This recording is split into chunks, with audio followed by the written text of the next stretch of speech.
Welcome to the How to Be Awesome at Your Job podcast, the show where brilliant professionals share how to sharpen the universal skills required to flourish at work. Enjoy more career fun, wins, meaning, and money with your host, Pete Makaitis.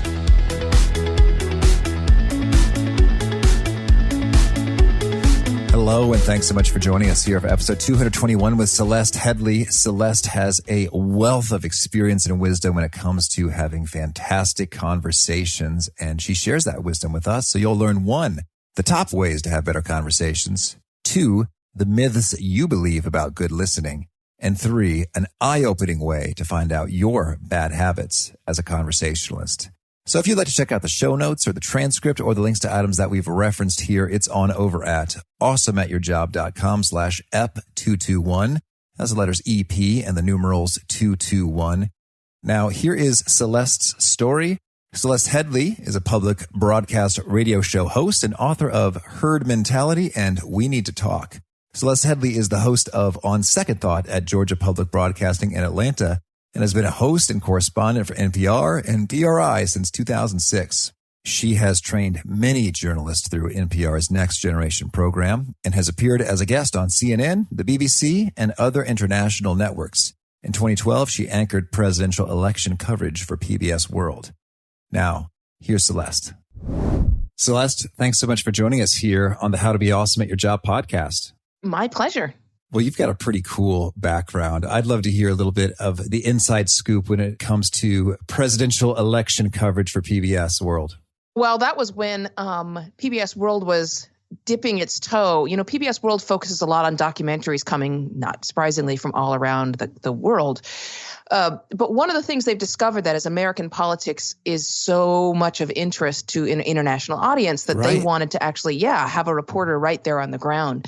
So that was sort of their toe in the water, and it worked out great. I mean, it's a busy schedule, as you can probably imagine, and you're at a lot of conferences and conventions and all those kind of things. But it's exciting, and it was an exciting election, and especially when you're focusing your coverage on the kinds of politics that are going to interest an international audience. To a certain extent, it was nice because it allowed me to sort of stay out of that whole rat race mentality and onto more substantive issues. So that was really nice. That is cool. And so any noteworthy brushes with power brokers that come to mind or fun anecdotes from there? Oh, geez, you're constantly rubbing by people. I mean, you don't rub by former presidents because then you'd be rubbing by the Secret Service. But you certainly are constantly rubbing up against some of the biggest names, Donna Brazile and people that you see all the time who are now pundits when there's not a presidential race going. I think in terms of funny stuff, the main thing is just the line anytime they offer free food. That suddenly, you know, I remember at one point when I was at the Republican convention and I was walking through the convention hall and it's gigantic and I'm watching this line and just walking along it. And I was like, God, I don't think this thing ever ends. And I get to the front and it was a table of cupcakes. And I was like, really? So, yeah. That is funny. I guess it's like, you know, free food works in college and it just never stops working. Exactly. I guess it doesn't matter how much you make or what business you're in. In the end, cupcakes are going to do well for you. Oh, that's great. Well, that seems like we already got our featured quote for social media from this chat in the first couple minutes. That's pretty good. Yeah. Well, good. I'm glad I'm quotable. Well, you know, you are quotable and shareable. So your TED Talk, 10 Ways to Have a Better Conversation, is racked up well over 10 or 11 million views. That's extraordinary. It's exceptional. Do you have any thoughts for, you know, what makes that kind of topic, that area so hot, so engaging, and so shareable and popular? Honestly, your guess is as good as mine. I did not expect it to be popular. Honestly, I thought it was a relatively boring subject that I was really excited about, but nobody else would be. And if I'd known 11 million people were going to watch it, I probably would have gotten my hair cut and put on something other than an old blazer. But I will say that it gives me hope that many people have watched it. And the reason I say that is because to me, that's a sign that people are aware that something's going wrong. And we're not just talking about Americans. I mean, it's from all over the world. It's been translated into dozens of languages. So I think there's just a growing sense, even if people can't articulate it, that something is missing and that we need to get it back. Understood. Well, yeah, and I'm right with you there. I feel it. I believe it. And so you lay out 10 ways, which we'll, of course, link to in the show notes. But if I could ask you to prioritize just a little bit, from the not multitasking to don't pontificate to using open-ended questions, etc., what you think might be the one or two or three that you believe have a really extra bang for your buck in terms of being effective for professionals in the workplace? I mean, the number one is listening. That's probably no surprise. The difficulty with that one is it's also probably the hardest because we are so far away from the type of people that really listen anymore. What we do know is that we tend to overestimate both our conversational skills and how well we listen. Oh. Yeah, but we don't. We're not great listeners. So that one requires like a whole change in habits and that's going to take a little time before you truly become a good listener, but it's the most important one. One of the easiest is the very first one, which is be present. And in that, it means a couple things. Don't multitask is the first one. But multitasking isn't just, being on a conference call while you're trying to answer emails. Sometimes we multitask in our brains, right? Someone's talking to us and all we're thinking about is what time we have to get home in order to get dinner on the table and be able to watch Game of Thrones or whatever it may be. So multitasking, don't multitask. What I'm really saying there is focus. Focus in on the present moment. And when your mind does get distracted, because it will, that's okay. Let those thoughts go in your head and out of your head. That's part of the go with the flow thing. And then focus back in. Each one of these things sort of supports the other, if you know what I mean. In order to be present and not multitask, you have to go with the flow, if you know what I mean. And by doing both of those things, what you're really doing is improving your listening. So we're just talking about sort of once you get through all 10, if you do, you'll really be a great conversationalist. All right. That's great. So I'd love to dig into a little bit more detail here when it comes to don't multitask and go with the flow. So even in your brain, when other things pop in, what's sort of your recommended approach for, I'm talking to someone, maybe they're just not that interesting or maybe, there's something pressing happening, outside in life that just has my attention. So, what are your pro tips for bringing about that focus in a great way? So, and that kind of conversation happens all the time at work, right? Yeah. And I would suggest if you really are not able to focus, if there really is something pulling you away, I'd suggest you just say that. Okay. Just say, hey, listen, there's something going on. I'm totally distracted by it. I apologize for that. I want to hear what you have to say. So let's put a pin in this and come back to it later. And I do that all the time, unless it's absolutely urgent. And urgent conversations usually are not nuanced. And by that, I mean, when it's urgent, it's usually an exchange of information. Okay. So nuanced conversations are the ones that you really need to take time with. Exchanges of information, get the information out or receive the information, and then go back to whatever it was you were doing. If your mind is wandering because they're boring you, that's a totally different animal altogether. Usually what that means is that you're more interested in what's going on in your head than what it is that they're saying. And you can fix that. That's sort of a reflection of what scientists call conversational narcissism. And we all do it. So first of all, don't be distressed by that. It's something all of us do. But the second thing is one of the only ways that we know of to fix that is through mindfulness training. And that's by just basically training your mind to learn how to let stuff go.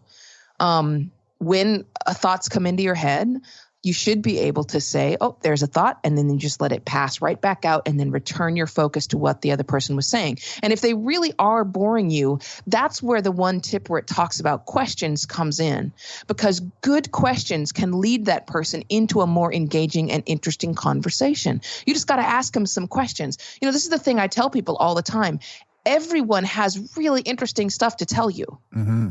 Right? I mean, we've heard interviews even with famous people that were boring, whereas somebody else got really great material out of them. Right? Right.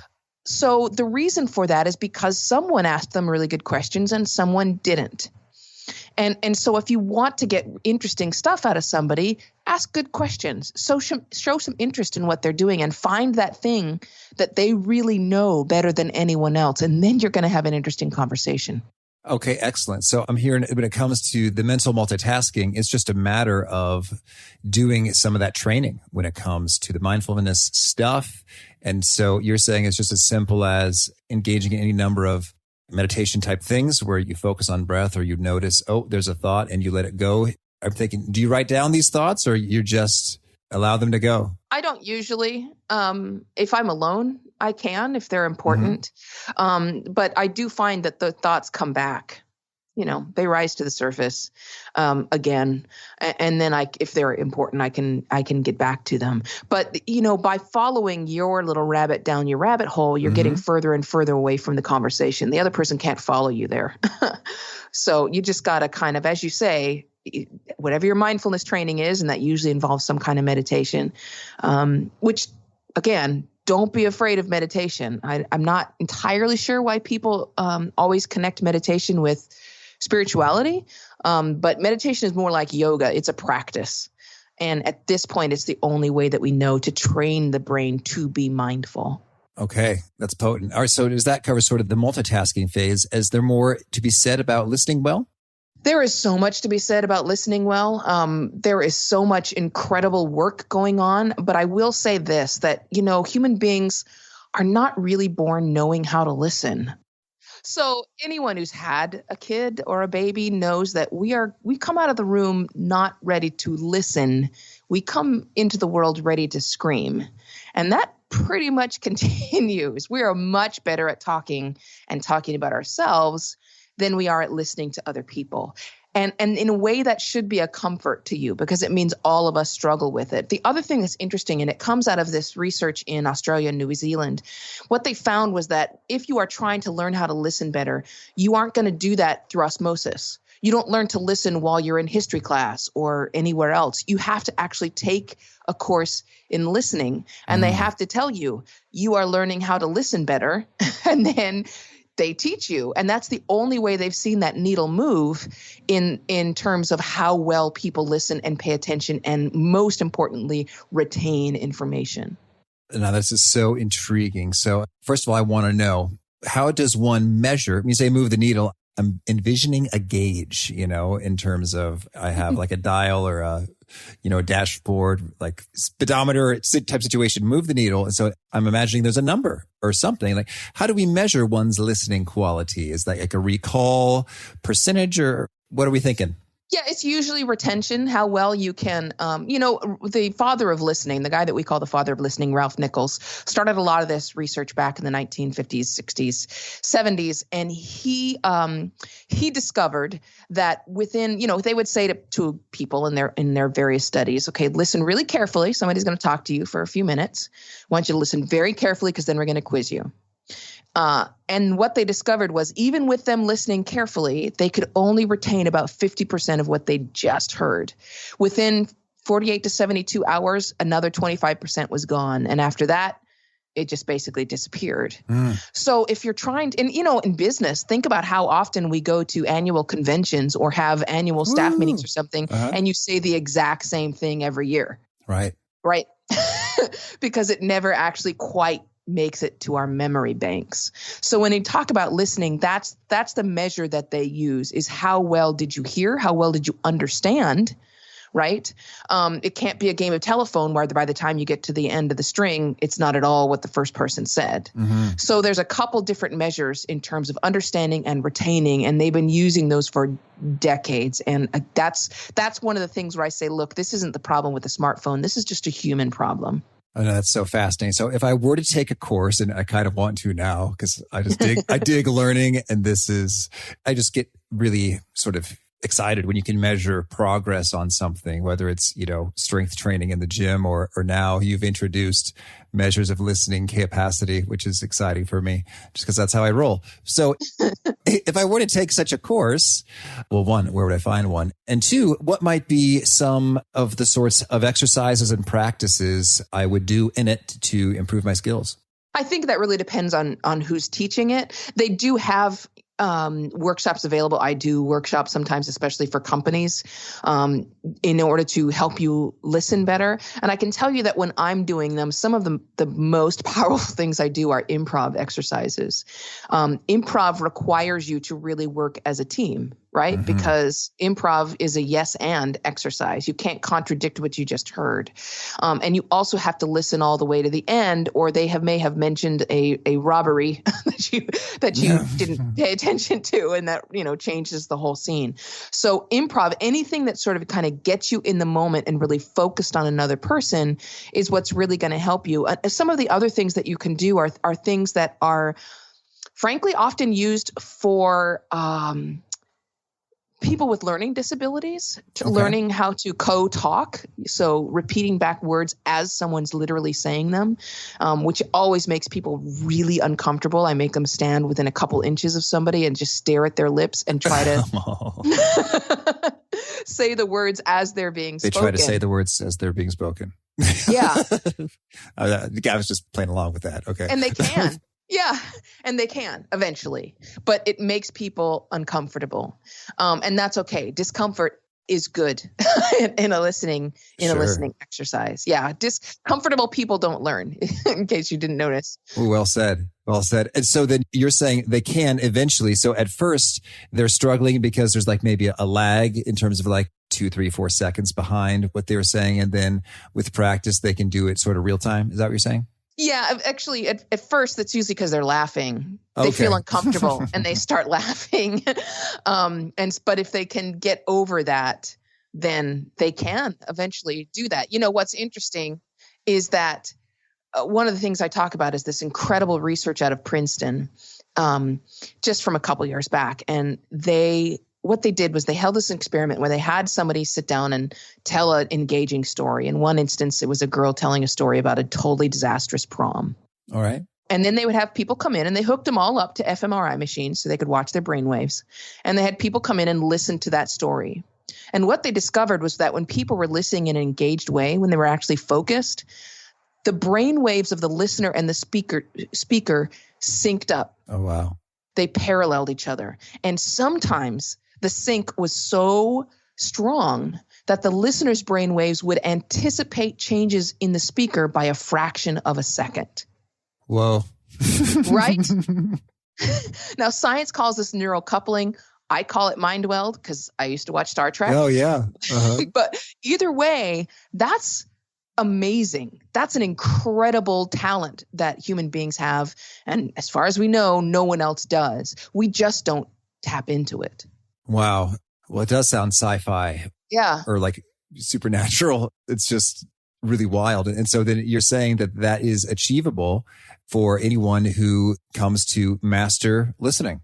That's right. If you can listen in an engaged and active way, you are able to mind meld with another person. And so this predictive piece, are you saying that like they just sort of know like the next word or sentence that's going to be spoken? I don't know. I have no idea. We haven't gotten that far. Oh. I certainly haven't, but it's intriguing, isn't it? We have no idea. Certainly. Well, and so now maybe we should make this all the more clear. So when it comes to listening, and most of us don't do it very well, and it's not so natural. And, one benefit is futuristic sci-fi powers of prediction. Another benefit is just retaining information for longer stretches. Could you lay out for us, what are some other kind of compelling whys behind why is it worth investing the time and energy to upgrade listening skills? So think of it this way. Larry King once said, I will learn nothing from anything I say today. I can only learn by listening to other people. Mm-hmm. And that's literally the truth. So if you actually if you enter into your conversations with the intention of learning from the people that you're talking to, and then you make it a practice to talk to a ton of people, think how genius you'll be. There it is. Right? I mean, you will be so knowledgeable. I mean, that's worth it. Yeah, that's good. I dig the Larry King quote. That's great. Well, all right. Well, this is a lot of fun. And so we could talk at length just about your 10 ways to have a better conversation. But I want to make sure we also get to give some love to your book recently released, We Need to Talk. Can you share with us sort of what's the big idea behind that? And in what ways is it similar to versus distinctive from the content you cover in your TED Talk? So the book is basically a 60,000 word version of the TED Talk, which means that if you watch the TED Talk, but you still kind of struggle to carry out some of the stuff, which is what I've heard from so many people, the book is going to tell you exactly what to do. It's going to give you the science behind it so you can understand why I say those things. And it also, I'm not, standing in a superior position telling people how to behave because I'm so good at it. I am very honest in there about the mistakes that I've made, the things that I screwed up, and how that led me to some epiphanies as well. So, the book is designed to be the kind of book that you can return to. When a conversation goes badly, you should be able to go back to this book and say, okay, what happened? Or if you're anticipating an important conversation, whether that be asking for a raise or pitching a project or wherever it may be, you should be also able to go to this book and prepare yourself well for it. Oh, that is great. And so I want to talk about a couple of those points when it comes to preparing for intense conversations or asking for a raise or high stakes matters. What are some of the core principles and practices to follow? So, one of the most important is actually not in the TED Talk. It's one that I was able to address in the book, which is making sure that you have set the stage for success. So if you're trying to pitch something to someone or you're having a difficult conversation, do it at a time when they're most likely to be in a good mood and receptive. Mm-hmm. You don't have a conversation about something difficult with your spouse when they come home from work and they're exhausted. That's a recipe for disaster. And that's the same thing with your boss or an employee. Watch them for a couple of days and see when they are at their best. Is it first thing in the morning? Is it right if they've had coffee? When is that? And then set them up for that. Be in a comfortable, warm situation if you can, in terms of, a place. Maybe if your office is I have found that coming into my office sometimes intimidates my employees. So I sometimes go to neutral third ground. Right. If I don't want them to be scared. Right. So a lot of what you can do is in how you manage the expectations. And, one of the third things I tell people is don't leave people in suspense.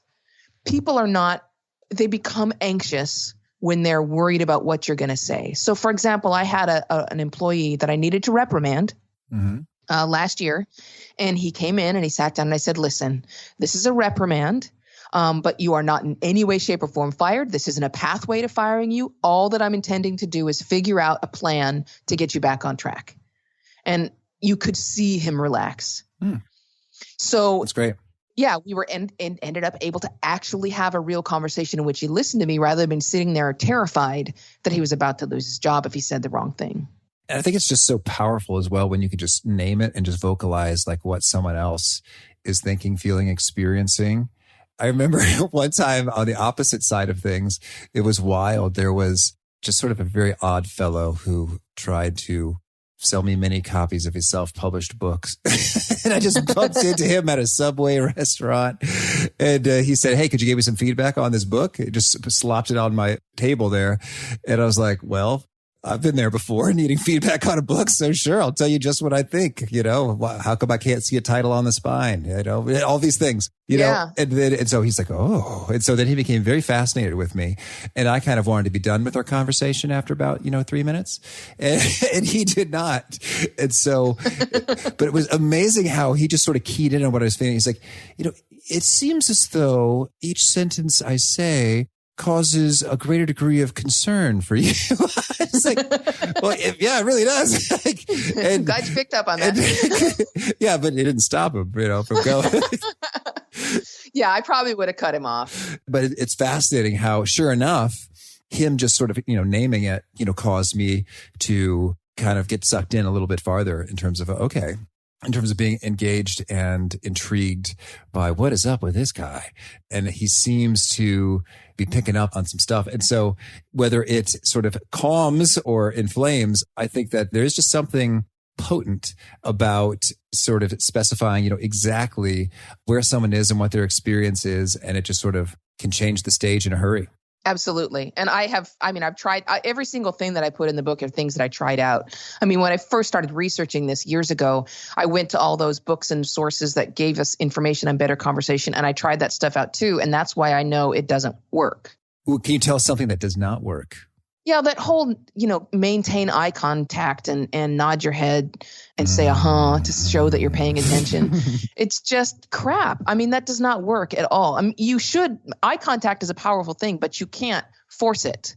And nodding and saying is just you learning how to pretend you're paying attention instead of actually paying attention. None of those things create an authentic, better conversation for me. So, that's the benefit of being in a studio every morning where I'm speaking to a number of people all the time is I can really test this stuff. And that's how I know the advice we've been getting, it's not good. Oh, that's excellent. Thank you. Well, I also want to make sure we get into some of your wisdom when it comes to keeping it short. We had a guest, Joe McCormick, on episode 171. He wrote the book Brief, and that was a great conversation. And so I would love your perspective. How can we do a better job of keeping it brief, and why is that important? Well, I mean, the first thing that's important is because we all know our attention span is shrinking, right? Mm-hmm. At this point, Microsoft, when we're on the internet, Microsoft has measured that our attention span is 1 second shorter than that of a goldfish. So why swim upstream? If someone is going to have a hard time paying attention to you and maintaining attention, keep it short so that they hear everything that you say. That's the first thing. If you tend to run on and on and on, you are not going to maintain their attention. So it's a waste of your time. The other thing in terms of keeping it brief is that the brain can only hold on to one or two significant thoughts at any one time. All right. So you don't want to go and talk to somebody and just release a litany of things. You want to choose one or two things, emphasize them, and then get out. Mm-hmm. Okay. Understood. And so then when it comes to doing that well, we say, but how could I say one or two things? I have so many things. What's the formula or approach to help get that whittled down? I'm not sure there's a formula other than probably your first step is to look at a timer and start talking and start to become aware of how long you're talking. Okay. You know what I mean? Because I don't think most people realize how long a minute is. And so you may not even be aware of that. So, and it's also, I don't think people are often totally aware of how many times they go off on a tangent in one thing. A lot of people complain about someone running on and on and on. I bet those people who run on and on and on don't realize they're doing it. So, that's probably your first step is just to become aware. And, if you have somebody that you talk to regularly, maybe you could have them be your helper in this, and say, if I do that, tap me on the shoulder, and I can stop. Okay. That's good. Well, so tell me, Celeste, is there anything else you want to make sure to mention before we shift gears and hear about some of your favorite things? Last thing I'd want to say is that your cell phone is not your friend. All right. And your smartphone is, to the best of our knowledge at this point, possibly changing your brain. It is distracted by that phone all the time. It is making the other person, there's research showing that just having the phone sitting on a table at lunch makes the other person see you as less trustworthy, less empathetic. Oh, let's hear that again. So if they see my phone at the table where we're eating lunch, they think I'm less trustworthy and empathetic. Yeah, well, the way that the research went is that they had strangers talk to each other. And in half of those situations, they walked in and set a cell phone down on the table. And it belonged to neither of the people, and it never made noise. But when they came out, those people who were speaking with a cell phone present said the other person was less empathetic and less trustworthy, less friendly. So we feel good because we don't pick up the phone, right, and look at it. But in fact, the mere presence of it is not just distracting you, it's distracting the other person in a negative way. So put it away. Wow. So I'm thinking the cell phone, because sometimes I take it out of my pocket. This is hitting close to home, Celeste. I'm sorry. Sometimes I'll take my cell phone out of my pocket and just set it down, face down on the table, silent. So it's out of my pocket. And so I'm just more comfortably seated with my legs and the furniture and, keys and wallet, whatever. So I'm more comfortably seated. But you're saying just the presence of the phone, no beeping, no buzzing, no lighting up in and of itself is creating negative associations. That is correct. So you have to put it away. Okay. Well, I'm glad to learn this from you rather than the person I'm eating lunch with who thinks that I'm no good. Yeah, and they won't know why, right? Huh. Yeah. Yeah. Yeah. Well, I'm so glad you brought that up. So you're saying the phone is not our friend. It's causing some trouble. And where were we headed with that? I mean, we have to stop. We got to reverse that trend. You don't have to get rid of your smartphone. It's very useful. But what you have to do is start reclaiming the human tasks from the smartphone. And communication is an inherently human task. So stop using email and texting and emojis to do your communication for you, and instead pick up the phone. All right. Well, that's good. Well, Celeste, now I'd love to hear some of your favorite things. Could you start us off by sharing a favorite quote, something that you find inspiring? So I'm a Buddhist. So one of my favorite quotes is from the Dalai Lama, who said, he said, "My religion is very simple. My religion is kindness." And he also said, be kind whenever possible. It is always possible. That's good. Thank you. And how about a favorite book?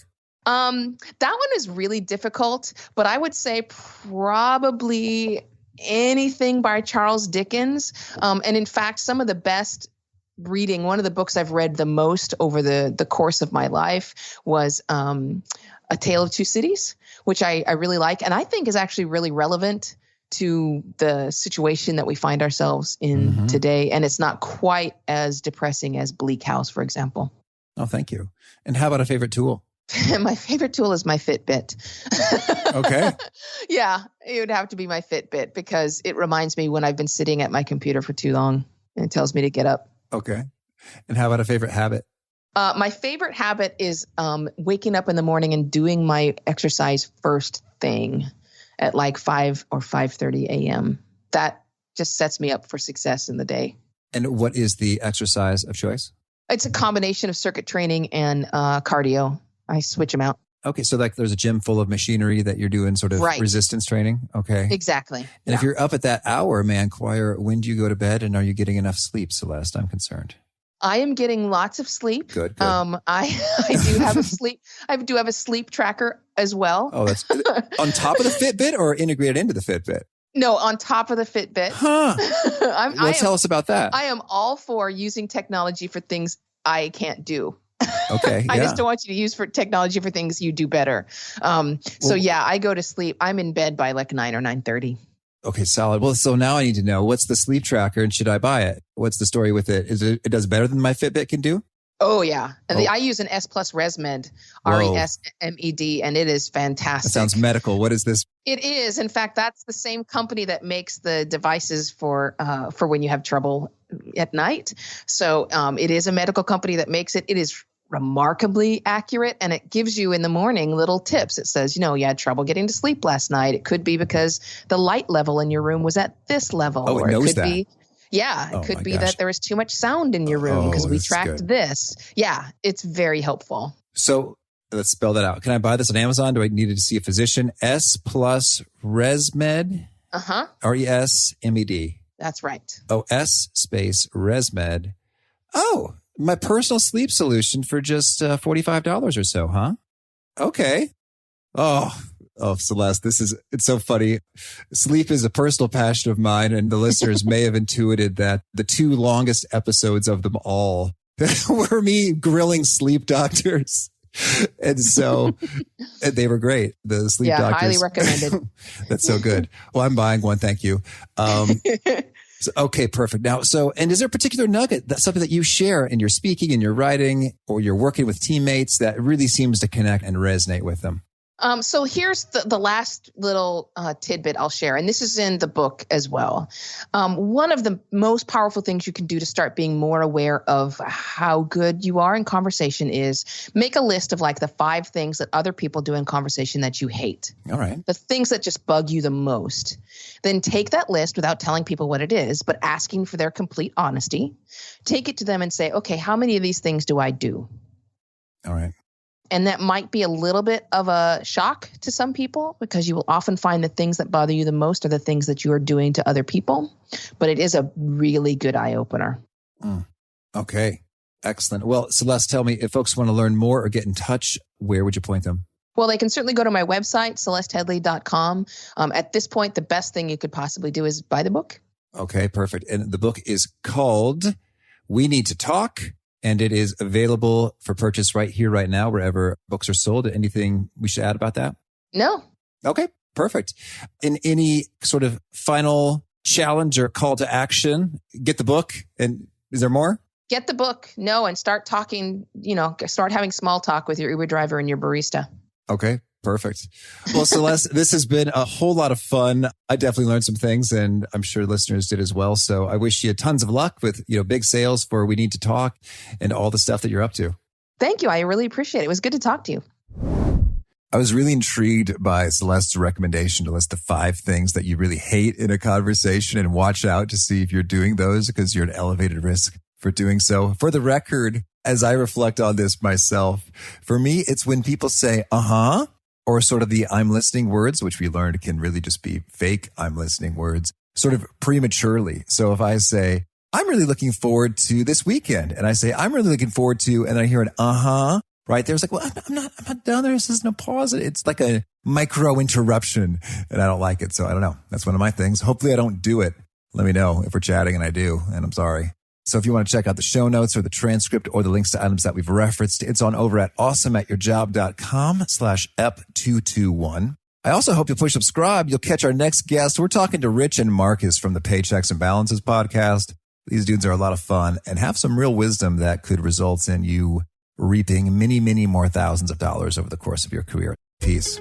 Thanks for joining us for today's episode. To get the most out of this conversation, visit awesomeatyourjob.com to find today's show notes, transcript, and infographic summary cheat sheet. For more entertaining professional skill sharpening, be sure to subscribe to catch the next episode of How to Be Awesome at Your Job.